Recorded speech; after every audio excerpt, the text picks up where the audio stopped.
Assalomu alaykum hammaga. Bugun sizlarga mana shu kalcherni hozir yig'ib ko'rsatib beraman. Hozirgi kunda kanalimizda sotuvda bor. Qanaqa qilib yig'iladi? Buni sotib olganlardan keyin bemalol o'zingizlar ham yig'ib ishlasanglar bo'ladi. Ikkita akkumulyator batareykasi bor. Bitta pena sepadigan bachog'i bor. Bunaqa o'zini shunaqa shlanka kabeli ham bor. Bu yerda har xil naborlari bor. Bunga yig'iladigan qo'llanmasi va mana bu zaryadkasi. Zaryadkasi bilan mana akkumulyatorlarni shu joyga qo'yib zaryad qilib foydalanish mumkin. Kalcherga akkumulyatorni qo'yib olamiz. Mana qo'yildi. Endi keyingi qismda biz mana ularni yig'ib olishimiz kerak. Xo'p, mana bu narsasi bu joyga qatiriladi mana. Bunisini ozgina bu tarafga surib turib, mana shu joyga qatirib olamiz. Mana bu narsasi shlankaga qo'yilar ekan, bironta faqirga yo'q narsaga qo'ygan vaqtingizda axlatlarda bu kalcherga o'tkazib olmasligi uchun. Bu yerda uchiga qo'yiladigan ikki xil narsatgasi, bittasi tochka bir joyga sepadi, ikkinchisi bo'lsa shunaqa keskin holatda sepadigan narsatgasi ham bor ekan. Endi mana bu narsalarni hozir birin-ketinlik bilan qo'yib chiqamiz.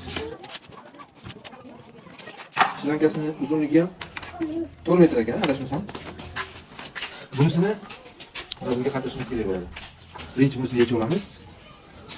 Buni ichiga tiqib olib turib, mana buni shu joyga kirgizish kerak bo'ladi. Yaxshilab kirgizib olgandan keyin bunisini shu joyga qatirib qo'yamiz. Keyin bunisi mana pastga bossanglar, mana bunisini ushlash uchun mo'ljallangan mana. Qo'yildi, o'sha bo'ldi mana. Xo'p, endi